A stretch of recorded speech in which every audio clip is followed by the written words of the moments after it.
Okay, we're going to do a little reenactment of me as I don't know, how old was I when this come out?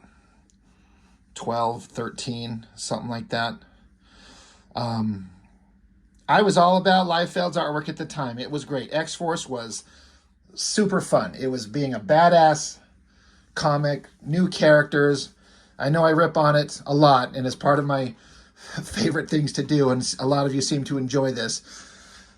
But I've said, I'm going to keep repeating, old Liefeld work in the X-Force era is my favorite work of his, even though it's full of errors and everything that's wrong. I was super into his work. And this is, I submit this as possibly one of the best covers he's ever done. I mean, fight me, whatever. I kind of dig it. There's a lot of action and movement. Each character's kind of got its own unique vibe, sort of. The leader, the girl, the young brash guy, the token ethnic guy in the group. I mean, isn't that just, it's just kind of like, I just got done flipping through an issue of Youngblood. I'm like, is this like Sentinel? And you got the big strong guy. But the laser blast, the Liefeld inking himself, it works. And it's got everything that's wrong in comics with Liefeld. Like, this gun doesn't even have a handle. He just drew like a pipe and a trigger. Like, I could sit here and point out everything that's wrong, but I dig it. But reenacting what Rob felt, Rob being me, Rob Norton, looking at a Rob Liefeld comic when I was a young man, God, I was like, oh, shit, yeah. So this is 92. So I was 15. So I was like, I was into this. Oh, my God. Cannonball got stabbed by stupid lizard guy. Cable is screaming an angry face, and this old man is there for some reason. I'm like, oh, shit. I don't even think I bothered to look at the credits. I flipped, what the fuck is this? You are kidding me. I flipped through it, page after page, from this bullshit Mike Mignola guy. In the credits, guest penciler, Mike Mignola. 15-year-old me couldn't have been more mad. I was so pissed off. God, I just look forward to these once a month. I was so excited for the story. I was legitimately invested in the story. And you put this bullshit Mike Mignola guy on here? That is 15-year-old me and my response and my reaction. I was so mad. I had seen his work and I hated it. I hated it. I hated it. There's no energy. There's no action. There's no lines. There's no nothing. Soon to be 47-year-old me, like, oh, it's the best issue of the entire run. And Mike Mignola is so good. He's so good. I had no understanding of art and appreciation at the time, and I'm stupid. I was a stupid kid. But what did I know? You don't know what you don't know, right? You can only, you have to learn as you go. And I did. Somehow, I ended up with 2 copies of this. I actually think I have a third one around here somewhere. I think my brother brought one over, I think. And so there's a third one floating around here. But I got 2 of them, and I'm glad. I legitimately think that cover is a good cover. I like it. It's awesome. And grown-up, wise me understands how good Mignola is. And when I got older and I read it, when I kind of got over myself and stopped being mad at that they had Mignola draw it, when I actually read it, I still enjoyed the story. It advanced the mystery of Cable, a past team he was part of. What is the story with him? What is the story with Strife? What is the story with Cannonball being part of the externals, I think they are? Because Cannonball just got stabbed. You can't tell here. Looks like he's just screaming. Like these two are like making sweet lizard love. That's what's going on. They have to watch. And Cable's like, I'm going to shoot them both. And this grumpy old man's down here telling herself just to wake up. But he got stabbed, right? So then we shoot back in time. Now, who does the colors here? Steve Bucalato. I don't know who that is. But what's funny is I look at this now, and I love it. The artist in me, the draftsman, but for you know, for what I have, what I am. I mean, I ain't nobody. I ain't no professional, nothing. But look, you got Cable running, shooting a gun, and the big muscular guy behind him, and Domino back there too, blasting. It's just the cover, just done differently. We don't see this guy, but we do see, I think that there is him. But again, at the time, I was just like, I hate this so much, but now I love it. And there's just little things. One, like this extended robotic arm, I love it. And then there are these round strappy parts around his wrist, but the blasting from the gun, the colorist left it highlighted on the edges of that to give it some three-dimensional vibes. I love it. And then the heavy shadowing that Mignola does, I mean, this is like fully formed Mike Mignola. He's gone through some artistic stages. The first thing I ever saw him in that I recall was at Wolverine Jungle Adventure, where he goes off to fight some robotic version of Apocalypse and meets up with this tribe in Africa, and he puts a baby in one of those girls. Yeah, and I remember like not liking it, but several of the panels in it stood out in my memory as like a powerful image, and they just became images that I remembered, but I couldn't remember what they were in or where they came from. And once I went and revisited the book, I'm like, oh my God, this artist that I didn't like did several images that stuck out in my brain, even though I couldn't remember who did it. So Cable years ago with his old team attacking someplace. What's great, you know what's funny? Let me double check. Plot. So on the Cartoonist Kayfabe channel, those guys interview Mignola and they ask him about this. And Mignola was saying something to the effect of, so he got the script and he asked, he was reading it, and then he asked Liefeld, so he's supposed to draw this scene of the heroes fighting the bad guys. And so he asked Liefeld, well, where are they? And Mignola says Liefeld's response was, I don't know. And so Mignola says something to the effect of, he's like, yeah, I started thinking that, Rob Liefeld, you need to put a little bit more thought into this. You can't just write, they're fighting. Well, where are they fighting? Are they in the desert? Are they in the Arctic, in the snow? Are they in a jungle? Are they in a city? Are they on an alien planet? Are they at your mom's house? Like, Liefeld doesn't know. So I bet Mignola was like, well, all right, well, I'll just put them outside, and there's this structure they're trying to get into. Love the gun blast. Love the use of coloring. These flat colors, so often it doesn't work, but somehow it works perfectly here. When you look at like a newer comic with all this modern coloring on the shiny paper, I think this looks amazing. Don't get me wrong, but it's completely different when you see them side by side. It's an entirely different vibe. And I think like the average person who doesn't read comics might look at this and go, look at this, it's shinier and brighter and more vibrant. This looks like flat and old. Their point is not incorrect, but it doesn't mean that it's flat and old means bad. It's a different vibe and a different look that you just don't really see too much anymore. It's a lost art, and I kind of like it, but it has to be done right. The colorist has to know the right choices to make. If you have this guy that's this particular color, you got to have some kind of color in the background to have them contrast against each other to make it stand out. Bright gun blast, like actually Liefeld characters with guns and technology that look like they make sense. I like that they have the big strong guy punching a bunch of these, I think they're AIM or Hydra, right? But it's a little panel. Liefeld would have made this 75% of the image with a giant flexing punching shot. Mignola just does this little tiny shot and slugs and punches, and they all go flying. Another thing, most of you who are watching this probably know, but Liefeld actually did layouts for these pages. If all of them, or several of them, if not all of them.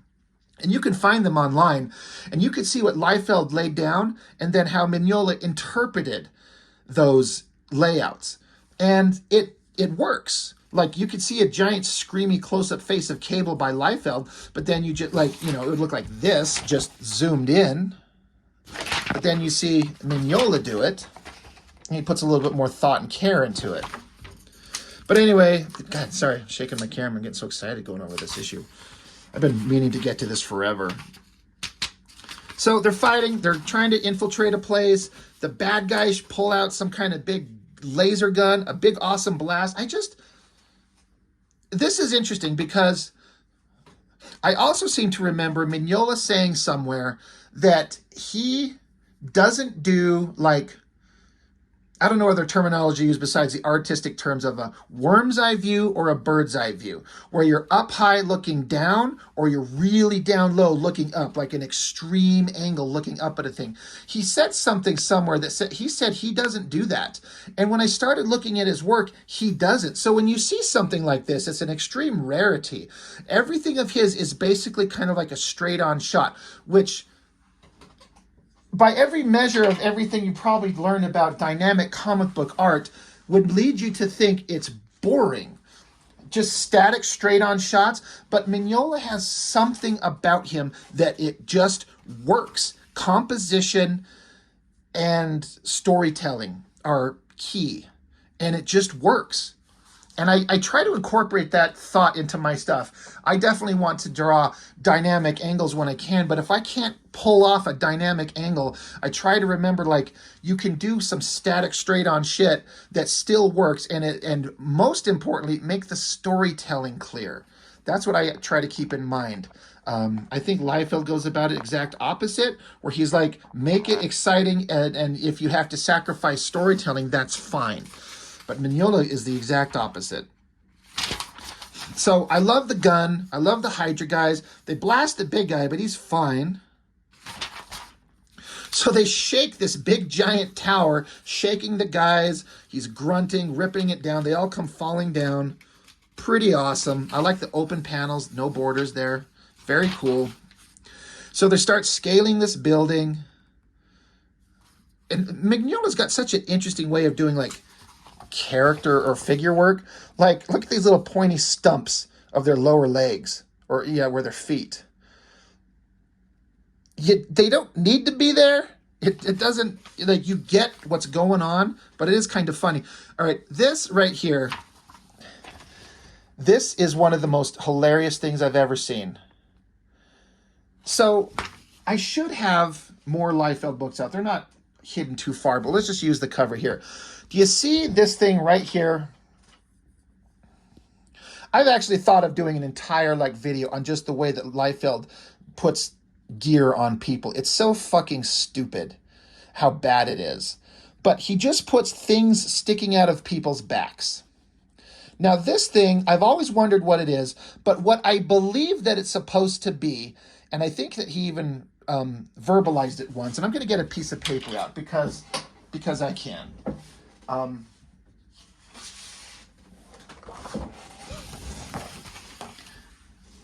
And a pen. So you'll always see Liefeld do like a head.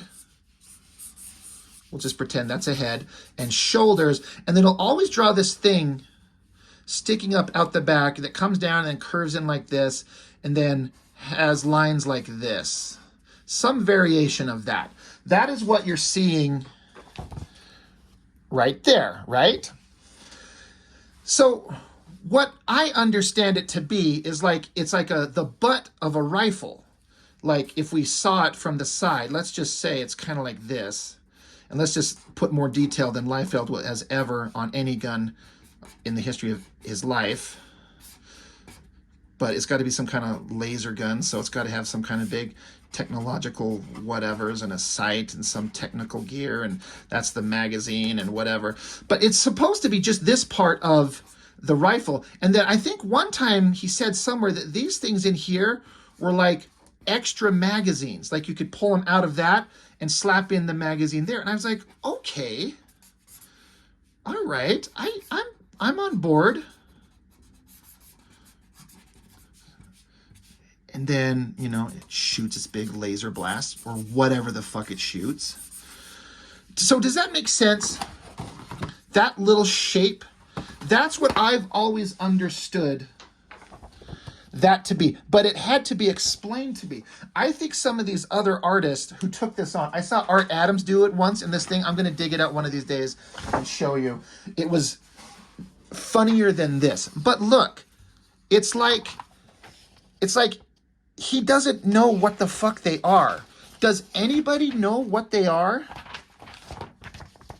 So he just thinks they're just some kind of weird design element to the costume.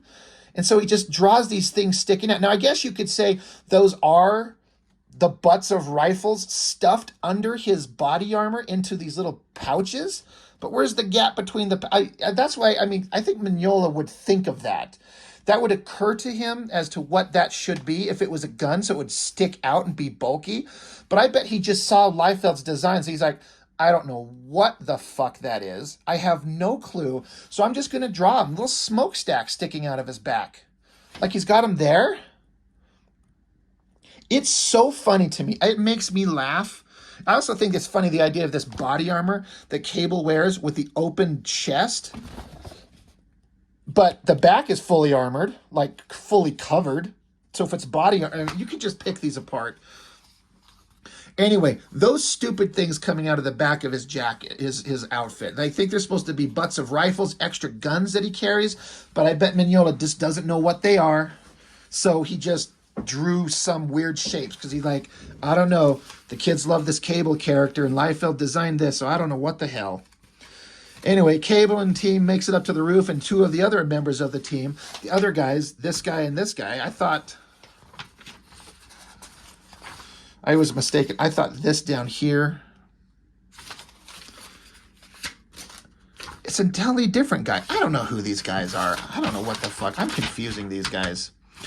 Whatever. There's another guy up here.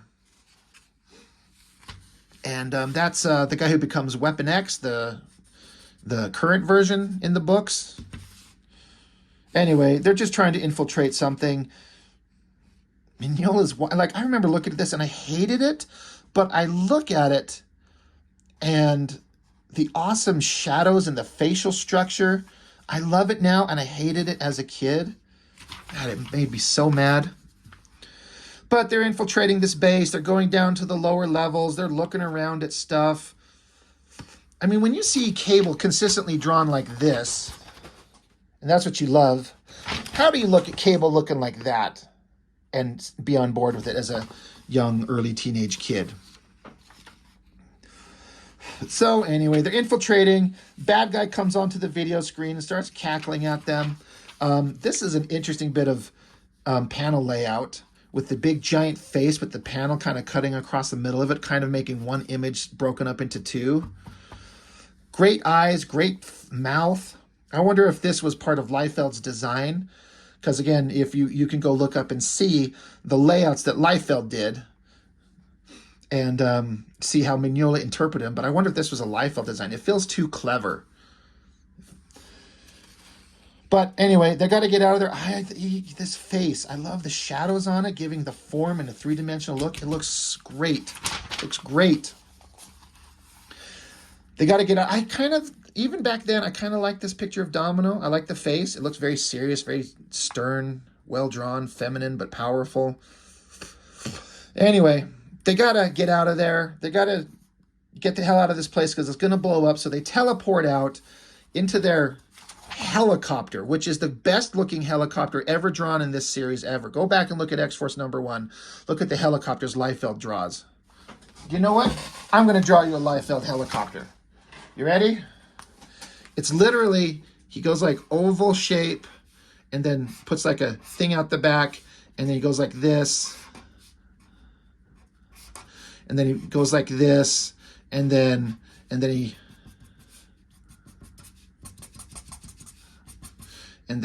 he does like a circle thing like that. That's a Liefeld helicopter. No joke. You think I'm kidding. You think I'm exaggerating. Go back and look. This is a man who looked at an actual helicopter and makes it look awesome. Beautiful. Great lighting, great coloring. I like these AIM, no. Is it AIM? Advanced, yeah, AIM. That's right. These guys, crazy awesome, weird little designs and little helmets and stuff. Really well done. I like the hand holding a little device. I think this is one of the pages. I think both of these actually were Liefeld, where you can see the actual Liefeld layouts. And once you see the layouts, you can see the Liefeld in these, and you can see where Mignola, changed it up. But they win their mission. They go their separate ways. Cable jumps off on a little silly looking little motorcycle, goes off into the desert, and then like a portal opens up.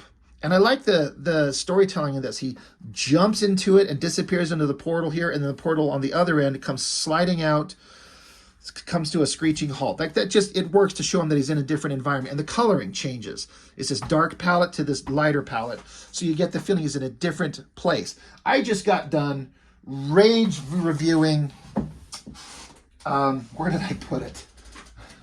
I just got done rage reviewing Youngblood #5, and no disrespect meant to Chap Yap, but there are no backgrounds anywhere. You have no sense of where he's at or any of these characters are. None whatsoever. Now, it's not fair to compare a Chap Yap, a young man who was just getting started and given the opportunity to draw Youngblood. It's not fair to compare him to Mike Mignola. It's not fair to compare anybody to Mignola. But when you see, like, these aren't complicated backgrounds, but it tells you exactly what you need to know. It puts them in an environment. Like, you can see they're in a desert, or they're in some kind of military installation. So stairs and technological crap everywhere. It just tells you where they're at, and it helps the story make sense.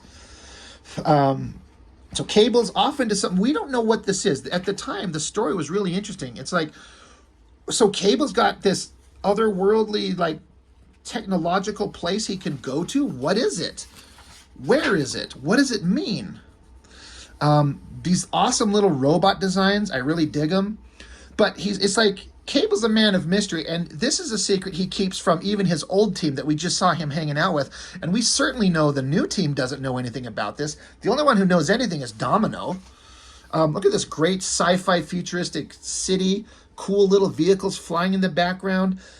He's hovering in this little, it looks like he's hovering. I mean, maybe it's connected to this console, but he's, in this chair doing some research. Like, I was like, the mysteries that Cable had about him, and we're getting some answers. We're getting some insight. Liefeld's hardcore going balls deep into this stuff right here. That's why they probably needed a fill-in issue, right? As compared to the way that Cannonball looked before, I thought that looked stupid, but now I'm like, it's completely on model. That looks exactly what Cannonball should look like.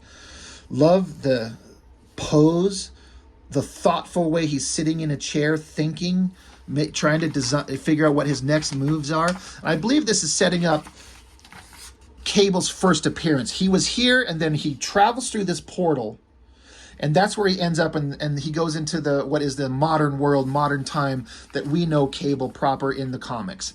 Love the shot, the lighting, the face, so good. This is one of the best pictures of Cable's face. He's even still got the receding hairline like he's supposed to. I rail on that all the time. Cable doesn't look right unless he has that receding hairline. It's what he should have, and Mignola keeps it. I like the scars, the glowing eye, the facial structure. Love this shot of him standing there. It looks like a Liefeld design. He's got like shoulder pads and straps and all kinds of nonsense and a big gun, but it works. And these robot designs are hard. I can't do it. I struggle. Like, if someone has a design already built, I can kind of sort of follow it, but coming up with it, it's so hard. Great shot. And then I like this shot, how he's stepping through this portal. The pose on that, like he's kind of like ducking down and cautiously taking a step over it and into it. So good. And so this is the end of the Mignola portion of it. And again, as a kid, I was so fucking pissed. I was so mad. But there was also a little part of me that was kind of, I still got enjoyment out of it. It's like, I didn't know it, but my brain did. My brain knew that there was something interesting going on. My brain was realizing great drawing and structure. I just wasn't able to recognize it. And the story that was being told was really interesting. I was really on board. And then you flip back over and you're like, oh, Jesus, God, right. This crap. So Cable's pissed off. The text box is being all angled and askew to kind of give it a disorienting kind of vibe. I gotta tell you, after just looking at the great drawings and facial structures and backgrounds and storytelling of Mignola, and then coming back to this, God, it's just terrible. It's actually really bad. But Lizard Guy is like, yeah, I killed Cannonball. And so Cable's like, yeah, you fucking twat. So Cable shoots. Well, we've established that shooting characters in these comics doesn't do no goddamn thing. A Cable collection. He's standing there carrying a knife and a gun, and look, more crap just sticking out of his back. I mean, it's okay. I mean, they look like, I don't know, I'm not going to tell you what they look like. It's not bad. It's not bad. This is another one that, it's one where I can't tell you that I can justify that it's good, but I still like it. Liefeld, when he's kind of on, he nails the faces. He's got a look and a style. That face looks good. That is Cable. When I think of Cable, that is him.